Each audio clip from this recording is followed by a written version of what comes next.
Assalamu алейкум, урматтуу Менденен программасынын көрүүчүлөрү. Мен азыр Каракулжа районунун Каракочкор деген айылына келдим. Бүгүн өзгөчө туулган күн болгондуктан себеп дегенде мына азыр менин маңдайымда турган энелер, эжелер бул бүгүнкү куттукталуучу Калыс эжебиздин бир тууган сиңдилери. Албетте мына ушул программанын уюштуруучусу катары алыста жүргөн Россия Федерациясында жашап иштеп жүргөн келини Айсулуу, баласы Сүйүн. Анан бир тууган сиңдилери мына ушундай өзгөчө карабайсыздар мондай. Бириси экөө тең эле маймылча экен, эме аюуча деп коелу, аюуча. Маймылча деп коем да. Азыр эми ушунчалык эми эжебиздин көңүлүн көтөрөлү, өзгөчө кылалы деген бир аракет бул. Кимден чыкты бул идея өзү эне? Каяктан келатасыздар? Алыс жууктан. Биз Каракулжадан, булар Жалал Абадтан, бирөөсү Куршаптан, мен Каракулжадан. Биринчи май айылы. Быйылкы ушу Калыс эжебиздин туулган күнүн бир өзгөчө кылайлы депсиздер да. Каракулжа даң дуң дейт экен бүгүн кечинде, Кудай урса баардык соцсеттерге тарайт да. Мынакей урматтуу көрүүчүлөр, алдыдагы мүнөттөрдө биз сөздү көбөйтпөйлү, азыр абдан ушундай толкунданып аткан учур, бир четинен эжелерибиз, Калыс эжебиздин сиңдилери дагы эртерээк эле ушул Калыс эжебиздин жанына жетип баралы дегенде ойлордо турушат. Мынакей гүлдөрдү кармашып, жакшынакай болуп, бул аю Каракулжанын аюулары экен. Атайын ушу тоодон келишиптир, атайынчы жүрүңүздөр анда. Сиздер менин аркама нерсе бересиздер, мен кадимкидей эле туугандар менен кошо сиз баса бериңиз эже. Мына ушундай сизди көңүлүңүздү көтөрөйүн деп, анан бир аз убакыт өткөндө бийлейсиздер, эжебиз менен кошула бийлеп, ырдайсыздар. Болду. Ага чейин, сюрпризге чейин үнүңүздөрдү чыгарбай эле жөн эле бийлей бересиздер, жүрүңүздөр кана. Урматтуу көрүүчүлөр, мынакей Калыс эжебиздин үйүнө келип калдык. Бүгүн 71 жаш юбилейлик иш-чара. Карабайсыздарбы? Эжебиз какта жүрөт? Мынакей Курманжан Датка энебиз, мынакей Калыс эжебиз мени маңдайымда келет. Кол чаап коебуз да, баардыгы шатыра шатман. Калыс эже кандайсыз, жакшысызбы? Ден соолуктарыңыз жакшыбы? Мени угуп билип жүрсөңүздөр керек энелердин баардыгы. Мен эң көп ушул регионду тартам, ушул аймактычы. Бер жака келе бериңиз эже, бер жака келе бериңиз. Мына сиздин азыр сизди ороп чулгап тургандар бул сиздин солдаттарыңыз. Сиз ушул армиянын генералысыз да, мындай айткандачы. Анан алыста жүргөн Сүйүн балаңыз, улуу балаңыз, келиниңиз Айсулуу, анан неберелериңиз менен ушул бир тууган сиңдилериңиз менен кошо бүгүнкү быйылкы туулган күндү башкача өткөзөлү деп атат да. Келиңиздер, мына Каракулжадан атайын аюуларды эстип келдик, мына жөн келбейчи. Бийлейбиз да, бир аз музыканы чыгарып койгонубузда жакшы болот эле. Мынакей ушул аюучалар менен кошо белгилеп, мына экинчи аюучабыз бар, мынакей карабайсыздарбы? Куру келбей гүл көтөрүп келиптир. Калыс эне, кандай таасирленип атасыз мисалы үчүн? Ушундай деп күттүңүз беле, күтпөдүңүз беле? Жок, ойногон эмес мындай. Жылда кандай өткөрсөң элеңиз туулган күндү? Жылда жөнөкөй эле өткөрчүн. Сиңдилерим келчү. Кой союп, аш-баш кылып, шорпо кылып эле мындай эле. Мынчалык болот деп ойлогон эмес. Канчага чыктыңыз эне? Өзүңүздүн оозуңуз менен? Бул 71ге толдум. 71ге толдуңуз, а?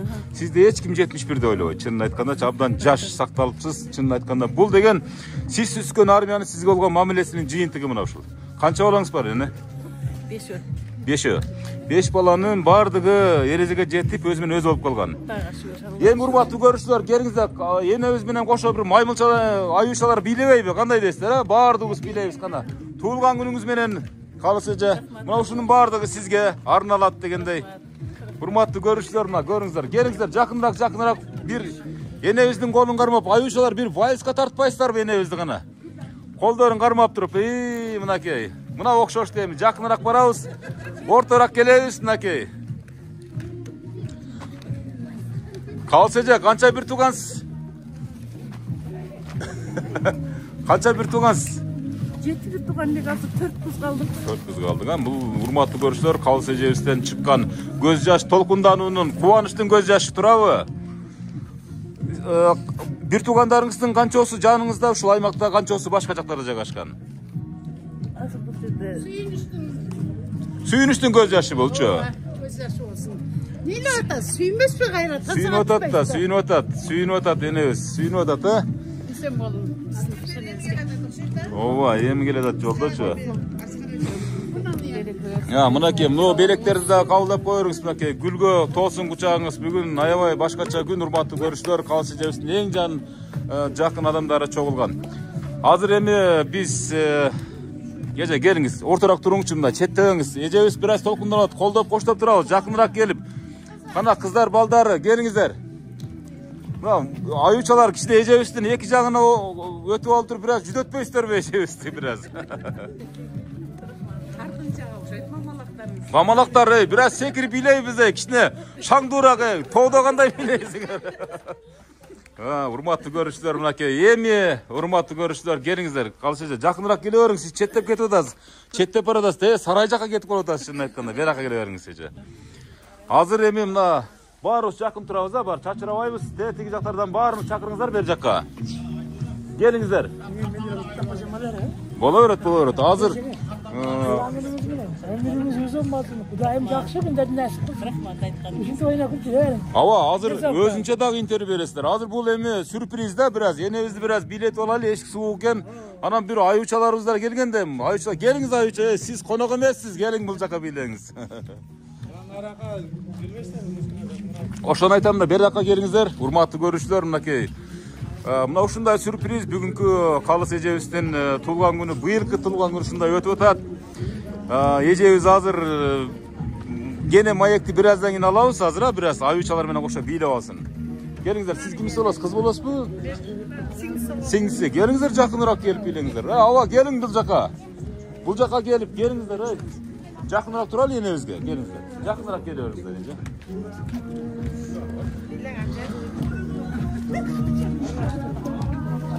Урматтуу көрүүчүлөр, мынакей быйылкы эжебиздин туулган күнү, мына ушул дагы бир сюрприз.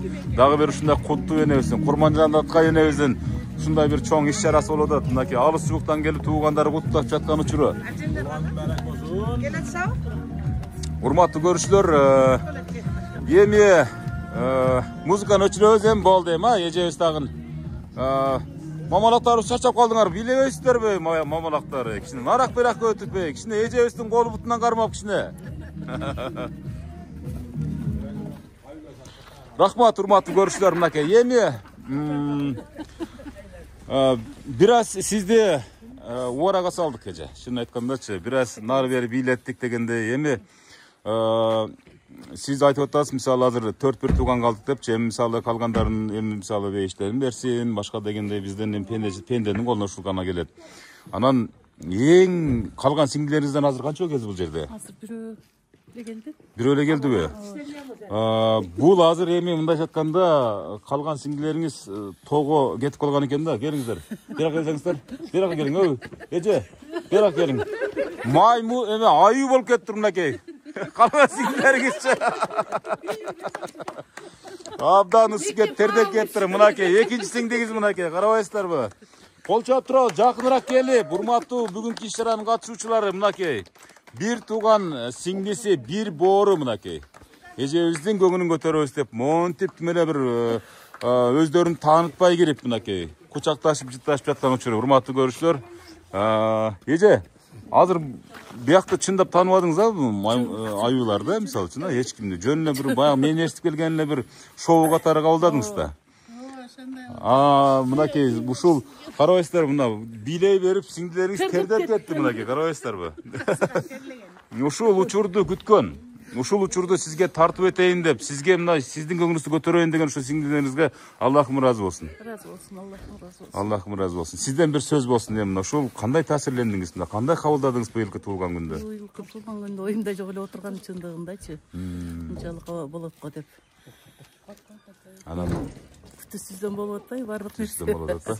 Азыр алар бизге сюрприз кылды. Азыр жана Элечек кийимин кийип сюрприз кылабыз дейбиз сиздерге. Азыр сюрприздин баары эми башталат, себеп дегенде баардыгы жакшы сөздөр сүйлөнөт, ырдалат. Анан ырдап элебиз деген сиңдилериңиз турат. Анан ушу Москвадан Зура эжебиз, ким эле Зура эжебиз?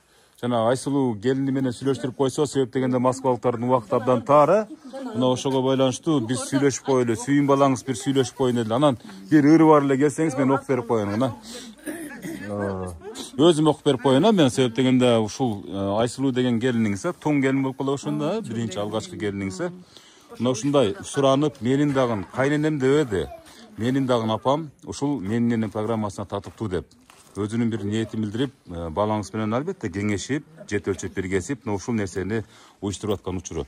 Анан жөн мени жөнөтпөстөн бир ырсабын абдан мындай окуп коюңуз сизден сураныч деген да. Ага чейин эжебиз менен байланыштырып коесуздар, чалып турасыздар. Мен өгүп турайын. Айсулуу келиниңизден өрө сизге болгон. Угуп туруңуз. Ар ишиме алкыш айтып мактаган, эч бир жанга катуу сүйлөп какпаган, келин эмес кыздай көрүп мээр төгүп, кайын энем ушунчалык жакшы адам дейт. Мен таарынсам кокус анын уулуна, дароо барып апа кеме даттанам. Менде болуп жатса дагы бүт күнөө дейт.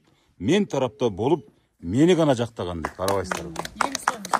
Бул мына ушул Айсулуу келининин сизге болгон урмат сыйы. Абдан сагындым дейт. Кудай буйруса мен келгенде мындан дагы бетер апам сүйүнтөм дейт, Кудай кааласачы. Азыр эми эжебиз чыктыбы байланышка? Айсулуу эжебиз кана берип койсоңуз. Урматтуу көрүүчүлөр, мынакей бир топ убакыттан бери ушул менин программасына тарттырам деп аракет кылып, алыста жүрсө дагы менин апамды тартып коюңуз деп суранган Айсулуу эжебиз турат. Ушул менин маңдайымда сиз сыйлаган апа катары көргөн калыс эжебиз турат да. Биз жанатан бери бийледик, ырдадык дегендей, мамалактар менен келдик дегендей мынакей бир тууган сиңдилеричи. Азыр эми калыс эжебиз мынакей. Көрдүңүздөрбү мына? Эми баш кийимиңизди алып койсоңуз, ким кийип келгенин көрүп койсун. Баш кийимиңизди алып туруп көрүнүп коюңуз. Мынакей көрдүңүзбү? Бирөө болсо мынакей бул эже азыр башын жоготуп коюптур. Эми мынакей калыс эже, өзүңүздүн келиниңизге болгон ыраазычылыгыңыз. Рахмат, сада болоюңдар. Алейкум ассалам. Жакшы, рахмат. Рахмат. Биздин маңдайыбызда, неврелериңиздин маңдайыбызда, төрүңүздү көрүп болуп, ак электегиңиз башыңыздан түшпөй жүрүңөрүңүз. Рахмат, Алла разы болсун. Рахмат. Айтканыңар келсин. Амин, амин. Рахмат балам. Мени кандай сыйласыңар? Силер да балдарыңардан ошондой сый көргүлө балам. Чоң рахмат, Алла разы болсун. Сүйнөкөң тең арып, тең карыбышым. Мени кандай сыйласыңар? Силер да балдарыңар ошондой сый көргүлө балдарыңардан. Ден соолуңар болсун. Өмүрүңөргө Аллахым береке берсин. Тынч болгула. Дайыма ушу алдыга болмаса тилектеңерге Алла таалам кабыл кылсын балам. Рахмат, чоң рахмат. Мен мындайды күткөн эмес элем, күтүүсүз белек болду мага чоң өмүрүмдө. Эстен кеткис күн болуп калды бул. Рахмат, чоң рахмат. Жүзгө чыкканыңызда да ушундай агын чеккен болуп. Канат Кудайым ошо күнгө жеткирсе. Жеткизет Кудай. Жаштын тилегин берет, сөзсүз түрдө Кудай жетесиз. Рахмат. Кол чаап койбосо мынакей жакшынакай болгон куттуктоолорго ыраазычылык билдирди эжебиз. Колдоп коштоп келип, баарыңыздар аман болуңуздар, тынч болуңуздар. Араңыздар эч качан азайбасын, түгөл болуңуздар. Баарыңыздар жакшы күндө дайым жакырап жүрө бериңиздер. Ай, рахмат. Мынакей урматтуу көрүүчүлөр, ушул Айсулуу эжебиздин алыстан болгон кат кабарын, белек печкегин, ушуна сюрпризин кабыл кылдык. Мынакей энебиз баш болуп, Кана эми эжелер? Мындай кылалы, эжелер, белек печкектерди үйгө кирели, эжебиз теги üşүтпөйлү. Себеп дегенде урматтуу көрүүчүлөр, бул Кара Кулжа жергесинде дагы эле чилде кычырап турат. Кар бар, Кудайга шүгүр, жок эмес. Барыңыздар, жүрүңүздөр үйгө киребиз, кана. Эне азыр ичкери киргенде дагы көп суроолорду берем. Анан эми азыр дагы мына ушул сизге болгон урмат сыйды көрдүңүз. Бул чет бучкак эле. Мына туулган күндүн башталышы, Кудай буйрусачы. Бул эне мына ушул сизге болгон келин менен кайнененин ортосундагы мамиле кийинки муңга сабак болсун деген иретте тартылып атат, чынын айткандачы. Мындан өтсүн, эч качан кемибесин деген максатыбыз. Бардыгы кандайга насип кылсын ушу. Кайнене менен келиндин ынтымакчылыгын бекем кылсын Алла таалам ушу. Эгер бирөөнүн баласын деле алып келип бүлө кылып алыш өтө оңой иш эмес. Алла таалам ушу келинимди кыз катары эле көргөм. Аллага шүгүр. Аллага шүгүр, оюмдагыдай эле болуп, жакшы эле болдук. Жүрүп тургандай болуп эле, эне баладай болуп эле жүрдүк, Кудайым. Чырдашпай, тескерисинче сырдашып десеңиз, Сырдашкан эле кайнене болдук. Кайнене келин болдук. Баары суктанышуу бизге. Кандай бир топ сортондо туруп жакшы болуп тамак жеткесиңер деп таң калышчу. Кайнене келин бир дасторконда отурганда кай куагмак эле. Ооба. Бир түтүн булат отуруп десеңиз. Аллага шүгүр. Кана жүрүңүз ана. Кирдик анда жүрүңүздөр. Кана басыңыздар. Энебиз сиздер жок кирбейт окшойт чамасы. Үйдөн беребиз эне, үйдөн беребиз. Бул жерде бир аз энебиз дагы. Сиз кире бериң. Эне сиздерчи киребиз биз баардыгыбыз.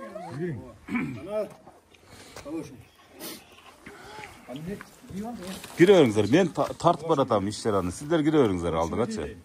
Кире бериңиздер. Мынакей урматтуу көрүүчүлөр, биз азыр эми ушу Калыс эжебиздин үйүнө кирдик. Куту үйүнө. Калган иш-чара эми башталат, жүрөңүздөр баарыңыздар. Бир туугандардын баары чогулуп, монтип дасторкон жайып, албетте туулгаңдын урматына жакшынакай даярданышыптыр.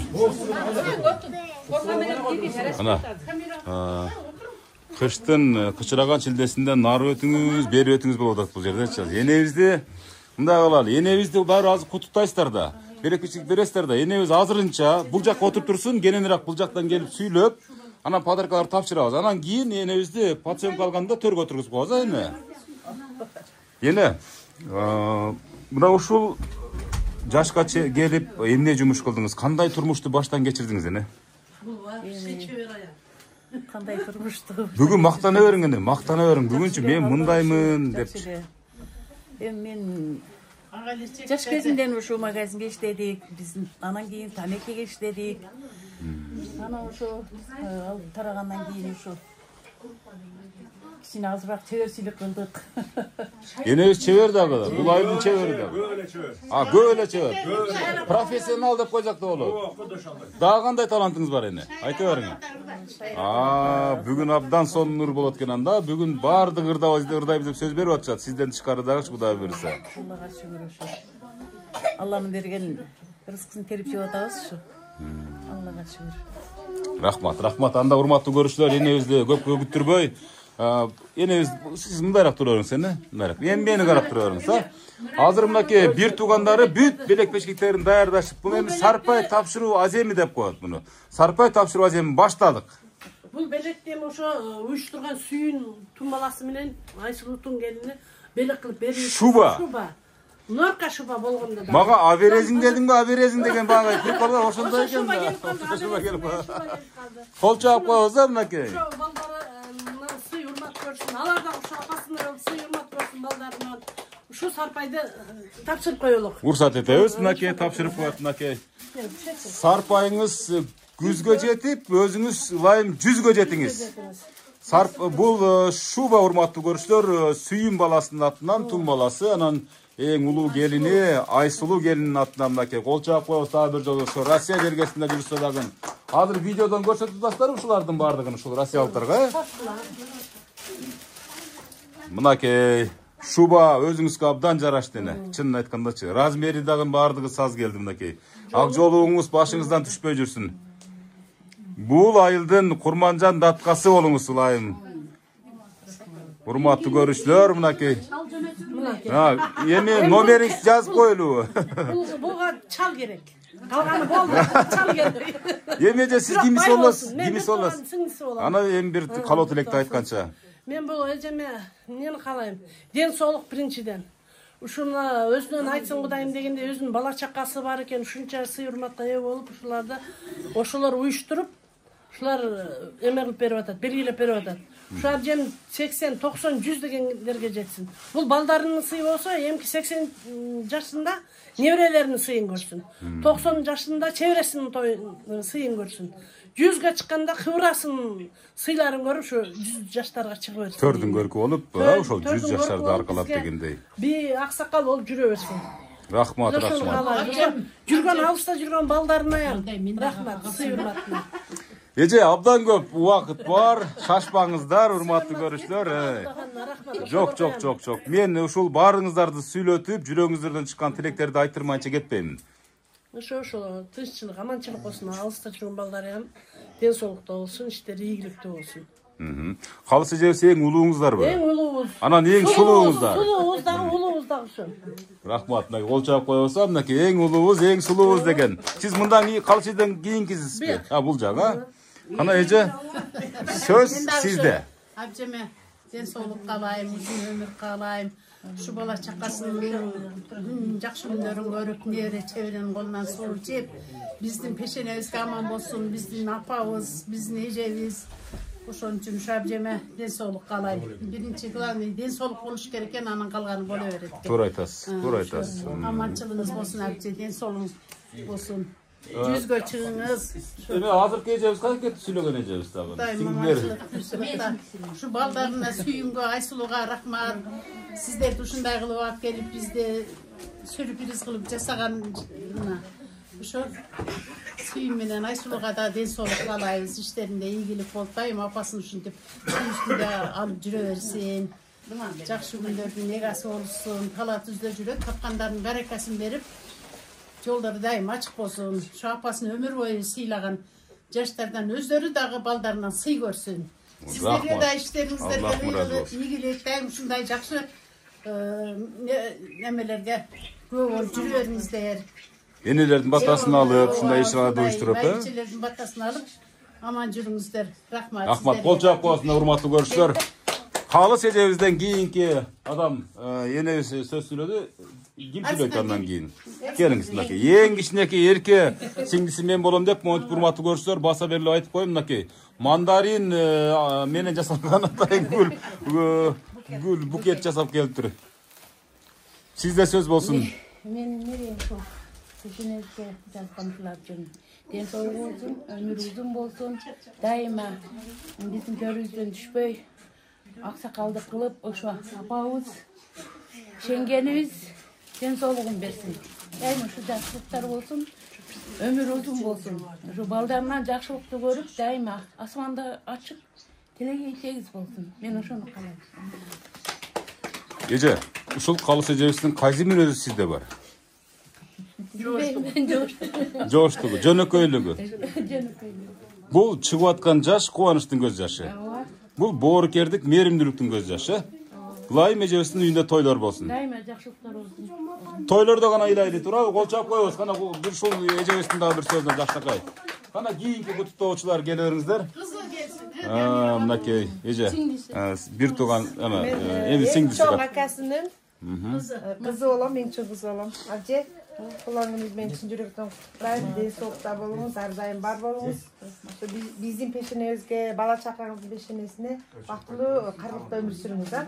Дагы бир жолу туулган күнүңүз менен. Ай, рахмат. Кол чап коебуз. Туулган күн иш чарасына карата айтылган куттуктоолордун ар бирине кол чап, кубаттап турабыз, колдоп турабыз. Кана кийинки сөз. Келе бериңиздер, урматтуу көрүүчүлөр. Зураja келиңиз. Келиңиз. Kalыс эжебиздин кан жанынан жаралган Зура эжебиз, Зура эжебизге сөз кезеги келди. Ана апа деген сиз үчүн ким? Апа, şu ömrümüz uzun bolsun, биздин бактыбызга бар болуңуз. Дайыма ушинтип эле жүрөрүңүз биздин алдыбызда, ушу абжемдер бар чогуу. Ne deyiz, Allah'ım dağı şunday yaştan birdi verse bolot deyip. Жақсы жүрөсүз да дейин да. Ошо биздин бактыбыз ошо. Siz kaçıncı kız olursunuz? Мен экинчи кыз. Экинчи кыз болосу. Буга чейин апа деп эркелеп, мен сизди сүйөм апа деп качан айттыңыз эле? Качан айттым эле? Дайыма жума күнү ушундай бизде неме болуп турат. Апа, мен сизди жакшы көрөм деп. Энебиздин кайсы мүнөзү сизде бар азыр? Мисалы, ушул менин апаман жуккан мүнөз, мына ушундай. Мен ушунча сыймыктанам деп баалаган мүнөз. Мен апамды чеберчилик жагында кылгандай, мына ушу кулк мүнөзү жагат апамна, ак көңүл. Анан боорукер. Ошол жагы. Энебиздин сыртынан эле көрүнүп турат, туурабы? Мурдунан баягы өпкөсү көрүнгөн адам экен да, чынын айтканда. Ушунчалык ачык баягы жүрөк, ак жүрөк деп коет мындай энелердин бардыгын, туурабы? Бир балалык кезде эстеп койбойсузбу? Кантип тарбиялады, кантип чоңойтtu сизди? Ач калдыңызбы, ток калдыңызбы, таарындыңызбы, урундуңузбу дегендей? Апам бизди кичинекейибизде өтө бышык кармайт эле деп. Ошо сууга эң эсимде калган ошо да сууга көп түшүбүз, сайдагы суугачы. Бул жердеги сууга, мына сайдын ичиндеги Ошол сууга. жерден чыбык менен кубалап келчү эле сузулдатып. ошондой кайра кайталана берчү эле да. Картакты жей берет элек, барып түшө берет. Анын баары көрсөм май бекен.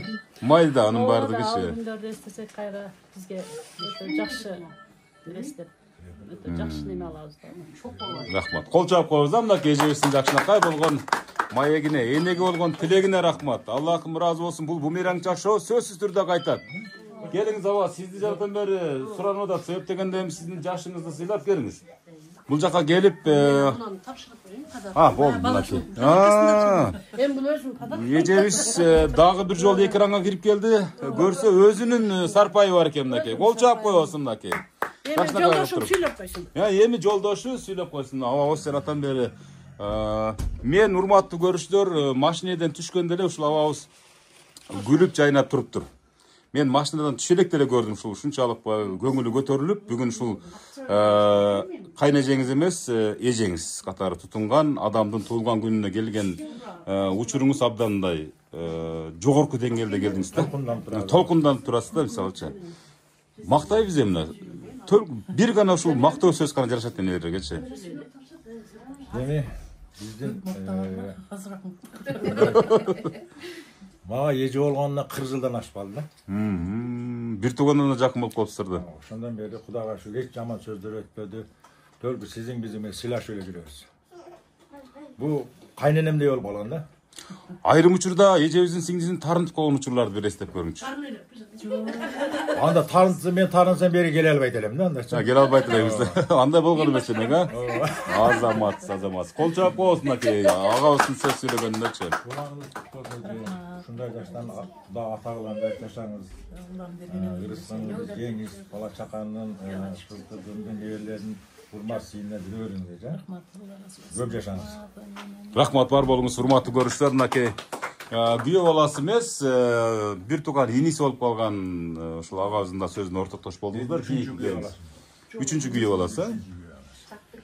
Урматтуу көрүүчүлөр, Ураңыз кут болсун, ден соолугуңуз бекем болуп, өмүр жашыңызга өмүрлөр кошула берсин, ден соолугуңуз болуп, небере чеберелердин тоюн көрүп, ошолордун төрүнүн көркү болуп жүрө бериңиз. ай рахмат. Кол чабуулар мынакей. Барлык каалайм. Эже бери карап туруп өзүңүздү тааныштырып, анан эми бул эфирге сүйлөп коюңуз эмичи мисалы. Мен бул эң чоң тайэжем. Эң жакшы көргөн деп коечу Алла. Кичине алам болуп калды. Башкаңар капа болбогула деп коюңуз. Тайэжеме ден соолук каалайм. Өмүр жашы узун болсун, берекелүү болсун. Дайыма мындан кийин бактылуу каалыкты каалайм. Ушинтип эле сүйүнтүп кубантып эле жүрө бериңиздер, туурабы? Урматтуу көрүүчүлөр, мынакей дагы бир эжебиздин сөзүнө күбө болдуңуздар. Бериңиздер гана. Бул жак баласы окшойт, чамасы, энебиздин баласы. Көкүрөк күчүгү. Пенсияны алуучусуз деп коюңуз. Тамаша, бул тамаша иретинде айтылган сөздөр. Ушул үйдө бизге батасын берип, төрүбүздө болуп жүрө берсин. Эч качан оорубаңыз, ден соолукта болуңуз. Ушу балдарыңыздын эң алды кайрга барбаңыз, төрү болуп, төрүндө ак батаңызды берип жүрө бериңиз. Ушу сиңдериңиздин арасында ар дайым жол көргөзгүчү, улуу, жакшы байбичелерден болуп жүрө бериңиз. Бизге жол көргөзгүчү, дуаңызды берип, ак батаңызды берип жүрө бериңиз, апа. Эч качан оорубаңыз, ден соолукта болуңуз. Азамат, мынакей сизге бир суроо да. Энебиз 71ге чыкса дагы эч кандай 71деги жаш курактай эмес экен да, жап-жаш дагы эле энебиз. Кудай буйрса 100гө чыксын деген тилек кылып атабыз, баардыгыбыз ушул жерде тургандар, сиздер күндө тилек кыласыздар, туурабы? Канча күндө сагынып каласыз? Энебиз бир айылга кеткенде эле сагына баштайсызбы? Бир жактарга кеткенде сагынып каласызбы кадимкидей? Ачык эле сөз сүйлөйм, бул жерде мен үйгө келгенде эле сразу сурайм, апам гана деп сурайм. Балдарыңыз сурабайсыз? Апам гана деп сурайм биринчи. Келинчеңиз сурабайсыз? Апам Бишкекте жүргөндө гана чалам, качан келесиз? Эмне болду? Келбейсиңби? Ушинтип каяка келсе сразу эле чалып качан келесиз? Сразу эле качан келесиз? Сураганым ушул. Апаман. Азамат, урматтуу көрүүчүлөр. Келгенде да биринчи жолу апам сурайм, каякта апам? Апам каяк? Кээ бирлер кирип эле аялын сурайт экен да, ошого мен берип атпаймынбы суроонучу. Апамды сурайм. Азамат, мына бул урматтуу көрүүчүлөр. Сабак болсун сиздерге, урматтуу жаштар көрүп атасыздар. Ата менен баланын, апа менен баланын мамилеси мындан өтсө өтсүн, эч качан келмесин. Мен үйдө жок болгон апам мындай. Бирдеке жок болгондой эле сездирет мага. Ар бир өткөн күнүнө ичиңиз атышабы? Жок.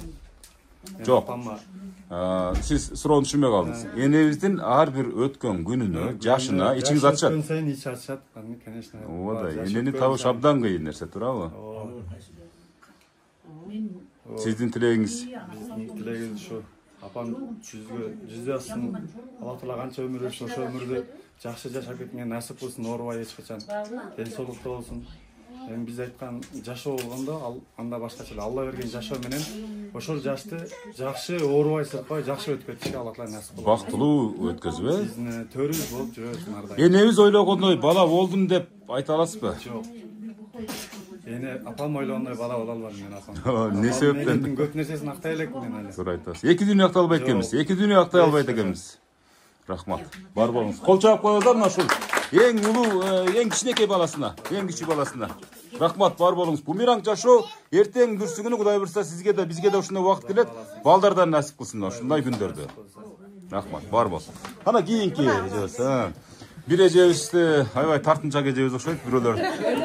100 жыл бойы эфирге киргизип койду, чынын айткандачы.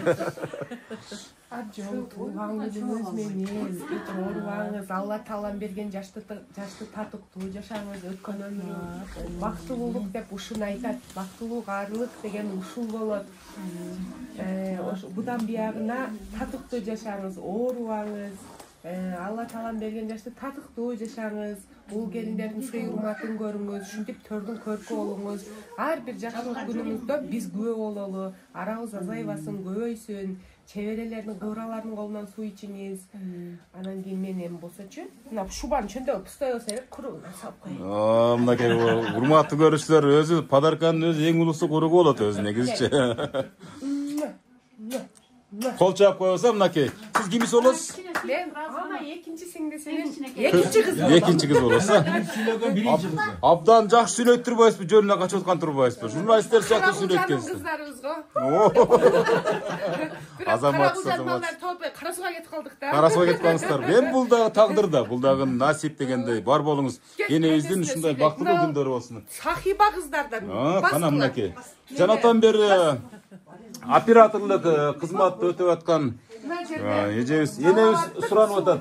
Энебиз суранып атат. Чынын айтканда бул мынакей урматтуу көрүүчүлөр, кимиңиз болот? Кызыңыз? Небереңиз мынакей. Небереден бир жакшы бир ушунчалык баягында бир ыймандуу сүйлөңчү гана биз сиздин сөзүңүздү угуп туруп, бардыгы сизге кошуп жолуп өтүп кетсин.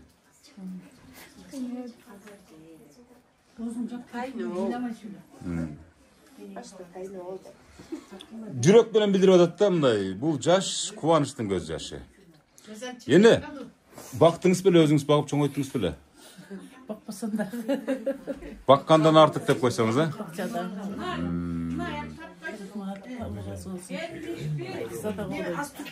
Düşündüm senin oyunu, düşündüm sana olayını. Oyunuzu kutuğunuzu düşündüm deydi. Düşündüm. Bir söylem koyunuzcu, bir söylem. Ben güya deyip çevire göreceğim. Kana sizden söz bolsun. Sizin bar bolğunuz kabul işletiri bolğunuz Ay azamatsız. Hurmatlı dostlar, bu neveresi biz dıylat verginde avalga keltiriп атат чынын айткандачы. Бул эме сиздин бул небереңиз болгон төгүп койгон мээримиңиздин жыйынтыгы эме. Кана рахмат чоң, мына ушул ыйга мисалы кубанычтын көз жашынан чыккан ыйга кол чаап коебуз. Рахмат, бар болуңуздар. Бул жакта дагы эмне бир сюрприз келет абы. Ойбой. Эң кенже келди. Кактан келди бул? Оштон келдиби? Азамат Америкадан келиптир мынакей. Лос-Анджелес тынчпы?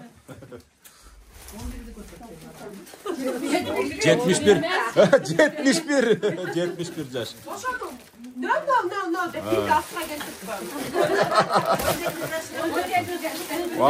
Көрсө энебиз 17ге чыккан турабы? Азамат, кана сизден бир жакшы сөз болсун эже. Атайын Оштон энебиздин суранычы. Энебиздин өтүнүчү. Бүгүн калып элек айтты. Жок. Анда муну майли ушундай сүйлөй бериңиз майли. Мен жазыла берет. Энебизге карап сүйлөй бериңиз. Кана сизден жаштык кайсыбыз? Ата 71 жашыңыз кут болсун, узак өмүр сүрүң, дайыма биздин бешенебизге бар болуң, төрүбүздүн көркү болуп жүрө бериң. Балдарыңыздын, неберелериңиздин тоюн көргөнгө Allah'ım nasip kılgan olsun. Урматтуу көрүүчүлөр, мен ушул учурду биринчи жолу тартыптам. Ушу эң кичинекей келин экен, бирок бетин көрсөтпөй сүйлөп туруп ойлоңуздар, атыңыз ким? Elnura. Элнура деген келин экен. Дагы билбей тааныбай жүргөндөргө кол чаап коебуз а. Мен маалымат катары айттым. Бирок сиз түштүңүз камерага. Бийлеп келдиңиз, башка кылып келдиңиз. Болгондо бир сүйлөм үчүн түшпөй койдуңуз да. Уруксатта бүгүн сүйлөш керек, толук сүйлөш керек мына. Кана? Sizin bası kopçaşak, cizgö, 200'lerge 250-300 деп койсоңдар жаңы турабы? Азамат. Кана? Келиңиз эже. Эгерде сүйлөбөй тургандар болсо мен тартып коерм, менчи мына качып атат, караңыздарчы деп тартып коерм. Келиңиздер. Неберелер барбы? Неберелер сыртта жүргөндөр болсо. Келиңиз. Сен сүйлөдүңбү? Кел бул жака кел. Кана? Сүйлөп коер, бул кийин чоңойгондо көрүп мындай. Эжебизди жүдөтпөй бул жакта алып коерлар, кана? Небересиң, кана? Tuğanınız mene. Banday köp yaşаңыз, денсаулығыңыз чем болсын, ömrünüz men. Ай, азамат. Соның сөздөрдө булар периштелердин сөздөрү сөзсүз түрдө Алла Тааланын тарабынан кабыл болот деген жакшы сөздөр бар. Келиң эне, биякта калдыбы сүйлөй тургандар калбадыбы? Отуруң эмени. Ким калды? Çevresi kaldı. Чебереси мынакей. Ойбой, бул деген улакчы экен да, бул улакчы. Кийин эстейт да чоңойгондо. Урматтуу көрүүчүлөр, мынакей Калыс эжебиздин бир тууган сиңдиси мен эжемин туулган күнүндө ырдабаганда качан ырдайм деп жакшынакай. Азыр Калыс эжебиз ошол жерде жүрөт. Ырдай берсеңиз боло берет. Bilip mini jazdını jayga aylanarım. Aylana kökmök çöpkö baylanganım. Bilip mini jumuş menen alek bolup. Bilip min ballarımdın torolgonun. Bilip min ballarımdın torolgonun. Bilip min güzdünü kışka aylanarım. Aylana bakırga baylanganım. Bilip min cumuş menen alek bolup. Bilip min ballarımdın çoğaygonum. Bilip min ballarımdın çoğaygonum. Ay rahmat.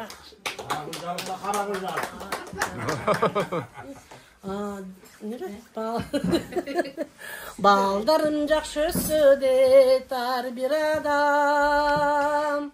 Baldardan jakşılığına köyüp canıp. Ul ölek kız çıkarıp kuda kütüp. Tuğanları jürölüçü esel aman. Tuğanları jürölüçü esel aman. Ай рахмат, кол чаап коесаң мына жакшынакай ырлардан кийин. Урматтуу көрүүчүлөр, азыр мынакей небереси келатат, мына өзүнүн 2 эсе чоң болгон картинаны көтөрүп алыптыр мынакей. Азамат калпак өзүнчө бир укмуш жарашыптыр. Кана, Азамат кол чаап коебуз, тапшырып атат. Кана, бир сүйлөп койчу мынакей картинасын көрдүңүздөр, урматтуу көрүүчүлөр. Карабайсыздарбы? Ойбой, мынакей. Бул колунда турган ким, небересиби? Ушул беле. Baştan söyle bana. Ene tuğanınız men kutuktayım. Kana kolun karma betine yok koy kana. Ay Azamat. Mına kurmatlı görüşler. Kana bir ırdap koyçu seni жақсы ырдайт деп атышат нердегилерчи kana. Бұл Нурлан Насип та. Нурлан Насиптин Каракулжадагы bir формасы экен кара. Sululuk sağağanday, tağılğanday, sığmatım kımmas seni kavurğanday, tartınıp suzaytıdan taymanamın, surum var düşüp ketçi cağılğanday, sormalarım gözüne sormalarım, koy kaladım yürekten koy kaladım, kıynap yürek dayama kıynap yürek, sezimin diletir vay duyğanım, sormalarım gözüne sormalarım, koy kaladım yürekten koy kaladım, kıynap yürek dayama kıynap yürek, sezimin diletir Citketizge marcan eken. Ay Azamat. Bul abdan talantlı jigit turbayбы? Ya urmat. Ha Manasta aytабы, кана отуруп алчы кана. Карагулда бир ушундай талант бар экен, урматтуу көрүүчүлөр. Kundan tüm mezgili geliptir. Aydan ayötüm. Ay mezgili geliptir. Oşul gözde ermanas. Jetge caşı doluptur. Bunu koyulgan atı can cinli. Balkon caş balanın. Şerekenin günlü. Kırk balanı kırpıdan. Manas bir gün cinaptır. Çoğun altaydı talağa. Çoğultu oyun salıptır. Karağıttay mancuda 80 bala barıptır. Ses görsötüp 40'ına 80 deşip kalıptır. Ay Azamat. Баягы образга кирип кетеби деп коркту келе, бирок Азамат бала экен. Азамат келечегиң алдыда бала экен. Мына урматтуу көрүүчүлөр, Калыс эжебиздин небереси. Ушунчалык мынакей өзү менен кошо алып келген картинасын сырткалы ырдап дагы. Анан кийин манас айтып дагы энебизди кубандырды. Эне кандай кубандыңыз? Мисалы ушул нерселерди көрүп турган бир бактылуулук болсо керек, э? Чоң бактылуулук да бул. Неберелердин ушундай сөздөрүн угуп. Ошон үчүн картайбайт экенсиздер дене, туурабы? Ушундай жакшы сөз, жакшы жылуу чай болсо, мисалы, туурабы? Эч качан энелер картайбайт. Мынакей дагы бир небересине колун кармап турат. Мынакей эне куттуктайм деп койчу. Айтып койчу гана. Эне куттуктайм деп айтып. Кана, Азамат бала экен, акылы көп экен. Абас, энең кандай ишесин көргөзүп кой. Кана? Оо, Азамат. Сөздөн дагы мына ушул жерде куттуулордун алды болду, чынын айткандачы. Ава. Балыстардын үстүндө сөзүнө ишенбей мейли, бирок бир тууган өзүңүздүн жарыңыз, байбичеңиз айтты, ырдайт депчи. Демек ырдаш. Бирөө үйдө мен башкарам да, алдынан бир жок. карабалдан келгенде Ой, бияк келгенде туура түшүш керек. Ооба, туура. Кана. Ава, сиздин мына үнүңүз да бар экен, өңүңүз да бар экен. Кана мындай тамакты бошотуп туруп. Жөнөкөйлөмдө элди келе ырда. Болор. Эстелик катары. Aşusu büyük musterdün, aylanıp uçkan kuş gördüm. Apakay sulu balalimay, atake bolu gördüm. Tacısı büyük musterdün, talpını uçkan kuş gördüm. Tatına sulu balalimay, tayata bolu gördüm. Çokusu büyük musterdün, çoçula uçkan kuş gördüm. Çolpanlar sulu balalimay, çoğun ata bolu gördüm. Ey yaşlığım benim yaşlığım, atına ömür azdım. Birazga toktoy dursaçın ey, yaşlığım benim yaşlığım. Oy Azamatsız, mınaki urmаттуу көрүүчүлөр. Ава атыңыз ким эле? Атым Durusbek. Durusbek абабыз атына зат жарашкан бардык нерсени дурус кылат экен. Мына ырды дагы мынакей сонун чегине жеткирип ырдап берди. Албетте мынакей ушул ыры менен бир өмүрдү сүрөттөп берди десек жаңылышпайбыз. Бул эми мыйзам желимдүү көрүнүш экен. Бирок сиз канчага чыктыңыз азыр? 65. 65 болсо сиз жаштыгыңызга өкүнбөй эле койсоңуз болот экен. Себеп дегенде сиз жап жаш экенсиз. 65 жашка чыккан Durusbek abаны эч ким чал дебейт, мисалы, туурабы? Мен багам да. Азыр сиз багасыз мынакей. Ушу башкарат. Ушу башкарат дейт, Ушул эле чал дейт. Ya başka hiç kimse yok. Göçebeciden tiyişip kalganlar bolot dep koyun atak mınдай. Ne bolan? Al sekret deyt. Var bolуңуздар. Hazır jana men eşten girip enebizde mayak alып aткан mezgilde biz aябай ырдайбыз. Biz ырга бай билебиз деп айтып атышты эле да ушул жердегилерчи. Анан эми эжебиз, калыс эжебиз өзү ырдай ырдап отурат жанатан беричи. Себеп дегенде бүгүн урматтуу көрүүчүлөр, бүгүн дайымкадай эле ушул менин программасын тартып аткан учурда ошол программанын каарманы катары энелер ар дайым ырдап өтүшөт. Себеп дегенде мына бул ыр калыс эне сизге мындай оңой эле болсо керек деп ойлойм. Себеп дегенде шайыр энелер тобунда жүргөндөн кийин сизге бул татаалдыкты жаратпаса керек, бирок сиздин ырыңыз алыс жуукта жүргөн өзүңүздүн балдар кыздарыңызга анан ушул жердеги сиздин эң жакын адамдарыңыз үчүн кимин болуп калат. Ушул учурдан пайдаланып ушул энелердин ыры, урматтуу көрүүчүлөр, эстафетага да коюлуп атат менин каналымдачы. 33 миңден ашык энелердин ырын Кудай буйрса бардыгын эстафета катары жарыялайбыз. Ошол ырлардын бири калыс эженин энедештен уялып калдым чындап сизди көргөндө калыс. Эне дебейм, эже деп сүйлөйүн, калыс эжебиздин ыры толуктайт кана. Oğlum demiş hayrat edip siz dedim aytır. Neme bronxit bolup kişine tamagım boldu. Mayli bola öğret. Boluşunça. Ölüp ömül açarım, bere gelip çarpım yazarım. Bal tatıganı baldır tili var, balam baktım balam bazarım. Alede ay, böpem ay, balam baktım balam bazarım.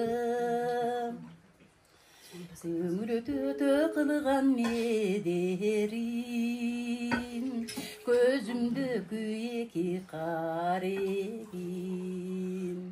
Kantan tatlı gürden çıtardık, kandan çıkan asıldan egin.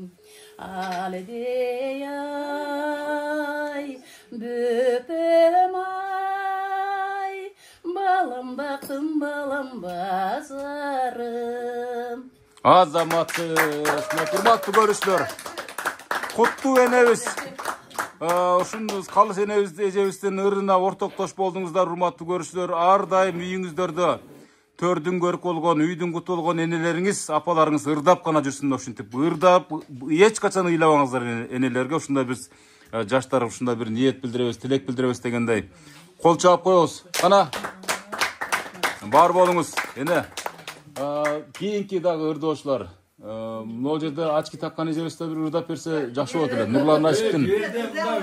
Үрүспайдын карындаштары бар. Ошону айтам да, Каракулжага келип мен ушинтип, эмне үчүн мен кыйналышым керек дейм да. Дурусбекова. Мен эмне үчүн мисалы суранышым керек. Ушул Ырыспай атабыздын жерине келип, ана урматтуу көрсөлөр, эң көп тартылган аймак ушул. Себеп дегенде Каракулжалыктар ушунчалык балдарына ушундай тарбия бергендигинин жыйынтыгы бул. Балдары биринен бири озунат. Менин апам барып куттуктаңыз, менин атам барып куттуктаңыз депчи. Эми анан албетте мына Дурусбек абабыз жакшы белгилеп өттү. Ырдын бири Ырыспай атабыз мына ушул өрөөндүн кулуну болгон. Анан мен эмне үчүн жалдырашым керек? Ана чекеден ырдаш керек. Ким ырдайт ана? Эмне Ким? Сизге жана ким ырдайт? Кошуна солот. Кош. Ошону айтам. Соромайдын келди ол, Сокелер жакшы ырдайт. Алар. Саясаттан сүйлөп бересизби же? Саясаттан сүйлөп бериң анда. Чыгешке. Мени көп мындай эме кыла бербе, мен чыгешке да берем деп коесузбу же. Тамаша бардыгы. Sormaydı koşunası. Кана. Эже, жана бул жакка тапшырма бердиңиз эле, ырда депчи. Демек ырдайт да, турабы? Кана эже. Энебиздин жанында отуруп ырдаган бул өзүнчө керемет. Чынын айткандачы. Кошулат, бардыгы кошулат, кана. Эже, ыр сизден болсун. Mayli, tuğan gününüz menene. Daima жақсылықтардың içinde жүрün. Eneke, menekem, dünyada tavıgız berekem. Min dağı deniz ak boloyun ay, oruvay жүрөгөр senesen. Min dağı deniz ak boloyun ay, oruvay жүрөгөр senesen. Ay azamат, сынаке, болгон аракетти, болгон күчтүү энергияны жумшап эжебиз ырдап берди. Абдан сонун экен. Бул энекем деген ырдагын эжебиздин абдан чоң белеги болду, эже, туурабы? Калыс эже, айтсаңыз, мына жаныңызда мисалы мынакей балдар, келиндериңиз куттуктап атат. Бир тууган сиңдилериңиз болсо, маскаларды кийип келип, ушундай таанылгыс болуп сизге сюрприз жасап атышат. Мындан өткөн бактылуулук жок болсо керек деп ойлойм. Мына неберелериңиз келип жыттап атат, манас айтып атат, ырдап атат, бийлеп атат. Эми баарыбызга насип кылсын ушундай карылыктычы. Баардыгыбызга, ар бир пендеге насип кылсын. Ошол сиңдилериңизге да насип кылсын. Кудай буйруса, сиңдилериңиздин дагы үйүнө барып калышы мүмкүн жакынкы күндөрү. Мына ошол учурда дагы мына сиз дагы төрдүн көрүп отуруңуз. Эртең жаллап атка дейт. Мага боло берет. Мага боло берет. Жакшы чакырып эле, жакшы шарт түзүп берсеңиздер. Эртең төрөлөбү? Мынакей урматтуу көрүүчүлөр, Калыс эжебиздин сиңдилеринин биринин туулган күнү эртең экен. Куттуктап коебуз, ушул учурдан пайдаланып, баягы бир ок менен эки коюн аткан сыяктуу эле мынакей энебизди дагы куттуктап коелу. Эже, сиз канчага чыктыңыз өзүңүз? 62 чам. 62 чыгат экенсиз мынакей. Негедир ушул сиздердин бир туугандардын арасында ушул бир жаш сакталуу, ушул генден генге өткөн окшойт, демек. Мисалы себептегенде биз көп элдер аралап жүрөбүз. Кээ бир аймактарда мисалы ушу сиздин курагыңыздардагы энелерди чоң эне деп айтканга туура келип калат. Себептегенде ушундай баягы себептен сиздер менин жеке пикирим, мисалы сиздердин аураңыздар таза, сиздердин бири-бириңиздерге болгон мамилеңиздер ак, анан ар дайым ушундай шайыр шатман жүргөнүңүздөрдүн жыйынтыгы деп билем да. Туулган күнүңүз менен эже. Рахмат. Эртең Кудай буйруса. Бүгүн куттуктап койдук. Рахмат, бар болуңуздар. Жок, азыр урматтуу көрүүчүлөр, мындайда баягы бир ишти баштагандан кийин аягына чыгаруу менин вазифам, урматтуу көрүүчүлөр. Мен жанатан бери дээрлик 1 саат болуптур. Тынбай сүйлөп, ушул камераны көтөрүп, Калыс эжебиздин көңүлүн алалы, көңүлүн көтөрөлү деген аракетибизге 1 саат болуптур. Монда жашнакай болгон дасторкон жайып, бул болсо мына Москвадагы баласы окшойт, Москвадагы баласы. Урматтуу көрүүчүлөр, мен дагы бир нерсе белгилеп коеюн, бул жерден звугун чоңойтуп коюңуз эле.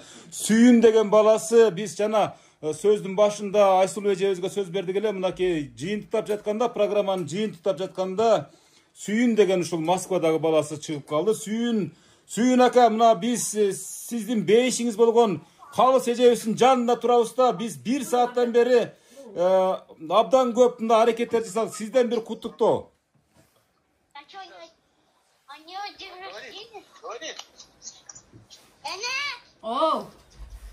Сатаган келип. Спасибо. Еш жаным десе, сатаган кетип калайын козу. Шоколадка моя. Откуда ты? Сатаган кетейин. Булар орусча чоңоюп калды да эми. Барып келип турасыз Россияга? Жакшы, Кудайга шүгүр, Аллага шүгүр. Өзүңөр кандайсыңар? Жакшы, Кудайга шүгүр. Жакшы отурасыздарбы? Жакшы, Аллага шүгүр. Өзүң кандай, жакшы жүрөсүңөрбү? Жакшы, эң сонун. Күтүүсүз белек кылыпсыңар, садага болоюн. Сагынып да көрдүңүзбү? Пешенеңизге бар болуң. Деңсаулукта болуңуз, жакшы жүрө бериңиз. Биздин төрүбүздүн көркү бол. Mayli, садага болоюн, өзүңөр да тынч болгула. Мени сыйласаңар, Аллахым силерди дагы балдарыңар сый көргүлө. Балдарыңар сыйласын силерди. Рахмат, Алла разы болсун. Мен соолуңар болсун, ушу талат түзүп жүргөрсүңөр, Аллага аманатсыңар балам. Тынч болгула баарыңар. Кол чаап коебуз, мына Сүйүн акабыздын сөзүн өтүп себептен сүйлөп аткан мезгилде бир аз толкунданып алдагы көз жаш алып атат. Себептегенде эне деген бул ыйык нерсе, абдан сагыныптыр. Сүйүн ака, энебизди сагындыңызбы? Качан келесиз? Барабыз Құда қаласа жазда. Ай рахмат, Кудай буйрса жазында келем дейт. Аман эсен келип алыңыздар. Энебиз дагы көз жаш алып отурат, жанатамер сизди сагынгандыгынын белгисин билдирипчи. Аман болуңуздар, рахмат. Дагы бир жолу чап коебуз, мынакей урматтуу көрүүчүлөр.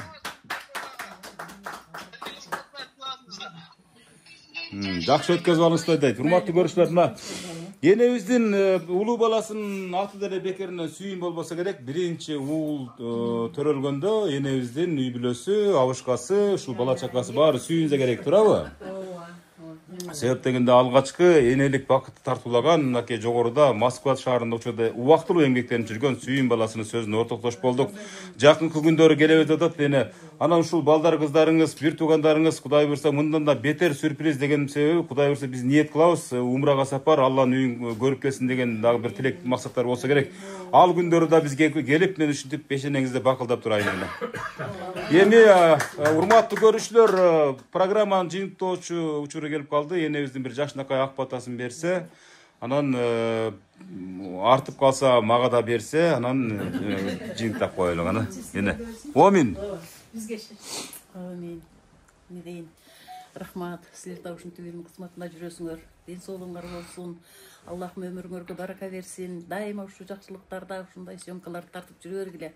Тынч болгула, бала бакыраларыңар менен, үй бүлөңөр менен, эли журтуңар менен ушу тынч аман ойноп күлүп, дайыма жакшылыктардын үстүндө жүрө бергиле. Балдар кыздарыңыздын маңдайында төрдүн көрүк болуп сиз жүрүңүз, Кудай буйрса. Балдар кыздарыңызга болгон бир батаңыз кана. Амин. Амин. Жок, балдарыңызга бата бериңиз эне. Ооба, толкунданууда туура айтасыз. Не дейин, ушу балдар мени сыйласа, Аллахым аларды да ушу балдарын сыйлагычулардан кылсын. Уул кыздардын баары салиха болуп чоңоюшсун. Ден соолукта болушсун, баары ушу талатыбызда жүрөт. Аллага аманат. Толкунданып кетти энебиз, ооба. Аллахым ушу баардык максат тилектерин кабыл кылсын. Амин. Айтканыңыз келсин, урматтуу көрүүчүлөр. Мынакей Каракулжанын Каракочкор айылынан бир дагы бир бактылуу энебиздин туулган күнүнө урматталган арналган иш-чарадан коштошуп атабыз. Эми мындай дагы бир айткым келет. Пайгамбарыбыздын жакшынакай бир осуяты бар. Ата-эне ыраазы, Аллахым ыраазы дейт. Азыр калыс эжебиз абдан ыраазы болуп, көп сөздөр жүрөгүндө калды. Ушунчалык эми буга чейин деле мисалы бир топ сюрприздер же болбосо жакшы күндөр болуп эле келатат. Мындан кийин да болот деген ойдобуз, Кудай буйрса. Тойлор болот дегендей, бирок ушул менин программасына каттатып, анан ушул программа аркылуу мактангысы келген эмес. Ушул программа аркылуу кийинки муунга сабак иретинде калтыргысы келген ушул улуу баласы Сүйүн агабыз, анан улуу келини Айсулуу эжебизге. Анан ошол эле мезгилде ушул энебизге куру кол келбей, бечара ушул эки сиңдиси аюучалардын маскасын кийип келип, алынын жетишинче бийлешип, ана өзү жогоруда көрдүңүздөр, абабыз коштоп келип, колдоп, мына неберелери колдоп, оштон келген келиндери колдоп, кубаттап келгени дагы бул абдан жакшы нишан болду. Дасторкон жазып, жакшынакай кылып күтүп алган ушул энебизге дагы чоң рахмат эне. Көп жашаңыз, бактылуу болуңуз, мындан да сонун күндөр насип этсин. Ден соолук каалайбыз сизге. Сиздин тойлоруңузга, жакшылыктарыңызга гана келели. Кудайым буйрса 100 жашка чыгыңыз. Амин, амин. Айтканыңыз келсин. Программа жактыбы сиздерге? Рахмат. Бар болуңуздар, а? Ай, рахмат, рахмат. Айтканыңыздар келсин. Ар бириңиздердин үйүңүздөрдө ушундай тойлор болсун. Рахмат. Кайсы каналда көрөбүз?